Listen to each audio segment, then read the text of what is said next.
గోదారి కిట్టయ్య ఈడికి ఎగసెక్కాలు బాగా ఎక్కువ. రా రా రా రా రా రా రా రా బంగారం, అరే నీకు పోటీ లేనే లేదో బంగారం. ఎవరు ఆహా అన్నా, ఎవరు ఓహో అన్నా, నువ్వు నీలా ఉంటే మంచి పనే చేస్తుంటే ఈ లోకంలో నా నువ్వే అసలు బంగారం. 10 మంది మెచ్చేవాడోయ్ మేలిమి బంగారం.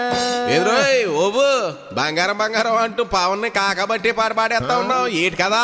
అబ్బా ఇది పవర్ స్టార్ కోసం పాడిన పాట కాదు మాయ, ఆయన ఏటో మేలు బంగారమే కదా. మరి జనం 100% స్ట్రైక్ రేట్ ఇచ్చి మరి డిప్యూటీ సీఎం కూర్చోబెట్టారు. మరి ఇప్పుడు ఈ పాట ఎందుకు పాడుతా ఉన్నావు రై ఎర్రి నాగన్న? బంగారం రేటు రోజు రోజుకి ఎగబాగుతుంది కదా మాయ, పెట్టుబడికి బంగారాన్ని మించింది వేరేది లేదని ఇప్పుడు న్యూస్ గొప్ప మట్టింది కదా. అది ఒక రకంగా కరెస్టేరా. తులం బంగారం 90,000కు పైగా చేరింది. కొద్ది నెలల్లోనే లచ్చకు చేరుతుందట. నువ్వు కూడా ఒప్పేసుకుంటున్నావంటే మాయా బంగారమే పెట్టుబడికి మంచి మార్గం అంటావు అంతేనా? మా ఇంట్లో ఆరుది చంపేస్తే ఉంది మాయా, దానికి బంగారం కొనమని ప్యానల్ తీసేస్తుంది అనుకో. నేనేమో 1 ఎకరం పొలం కొనుక్కుందాం, ఎప్పటికైనా రియల్ ఎస్టేట్ పెరుగుతుంది కదా అనుకుంటున్నా. నీ ఆలోచన కరెస్టేరా. భూమి మీద ఎంత పెట్టినా తప్పులేదు, ఈ రోజు కాకపోతే రేపు పెరుగుతుంది. నేనైతే గోల్డ్ బిస్కెట్ కొనుక్కుని పెట్టుకోమంటారా? నగలు చేయించి దిగేసుకుంటే ఉపయోగం లేదు. 8,600 ఉందనుకోరా గ్రామ్ బంగారం. మజూరీ వేస్టేజీ కలుపుకుంటే 9,500-10,000 అవుతుంది. అంటే నువ్వు మీ ఆవిడ కోసం పెట్టే డబ్బు 2 ఏళ్ల తర్వాత బంగారం రేటుకి సమానం. అవసరమా? అవసరమా అంట. మరి రియల్ ఎస్టేట్ లో పెట్టమంటావా? ఎక్కువ మంది ముందుగా తాము కష్టపడి సంపాదించి సొమ్ములు, స్థలాలు, ఇళ్ళు లేకపోతే బంగారంలో పెట్టుబడి పెడతారు. అవైతే కళ్ళ ఎదురుగా ఉంటాయి. అవసరం అయినప్పుడు మా డబ్బులు మాకు ఇవ్వండి అని ఎవరిని అడగాల్సిన అవసరం ఉండదు. కానీ ఇక్కడ బంగారం అయితే రెడీ క్యాష్ కదా అని జనం అంటే మొగ్గు చూపుతున్నారు. ఇప్పుడు బంగారం ధరలు ఊహించిన విధంగా పెరుగుతూ ఉండటం చూస్తూ ఉంటే రియల్ ఎస్టేట్ కంటే బంగారమే మంచిది అంటున్నారు మాయా. ఇందులో ఎంతో కొంత నిజం లేకపోలేదురా. బంగారం అయినా 10% అటు ఇటుగా రేటు తేడా ఉంటుంది. కానీ రియల్ ఎస్టేట్ లో పెట్టుబడి పెడితే ప్రభుత్వం ఆ చుట్టుపక్కల అభివృద్ధి చేస్తే ధర ఊహించిన విధంగా పెరుగుతుంది. లేదంటే డమాలే. అంటే రిస్క్ ఉంది.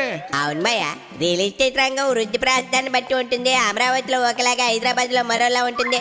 మరి ఊళ్ళల్లో ఒకలా, పట్టణాల్లో ఒకలా ఉంటుంది. కానీ బంగారం దేశం మొత్తం ఒకే రేటు పలుకుతుంది కదా మాయా. లేదువేరా, అమరావతిలో అన్ని చోట్ల ఒకేలా వృద్ధి ఉండకపోవచ్చు. అలాగే హైదరాబాద్ లో కూడా ఐటీ ఏరియాల్లో ఉండేంత ధరలు విజయవాడ వైపు, హైవే వైపు ఏమి ఉండవు. ఇప్పుడు స్థలం కొని 10 ఏళ్ల తర్వాత మనం పెట్టుబడి తగిన ఆదాయం వస్తుందా లేదా అన్నది వేసి చూడాలి. అంటే రియల్ ఎస్టేట్ కాస్త సుదీర్ఘంగా వేసి చూడాల్సిన పెట్టుబడి వెళ్ళారా ఓబు.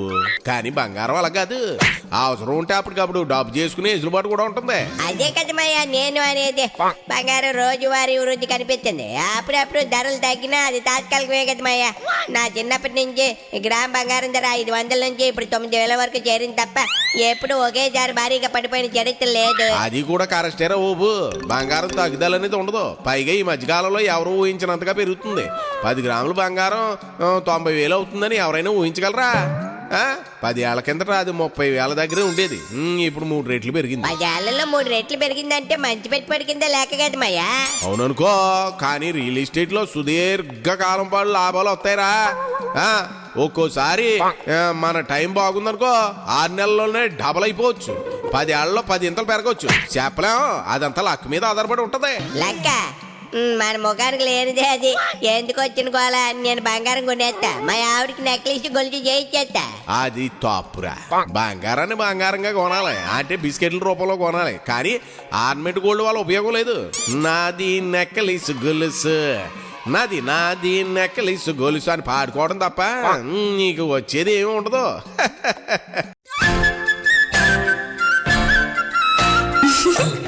గోదారి కిట్టయ్య ఈడికి ఎగసెక్కాలు బాగా ఎక్కువ.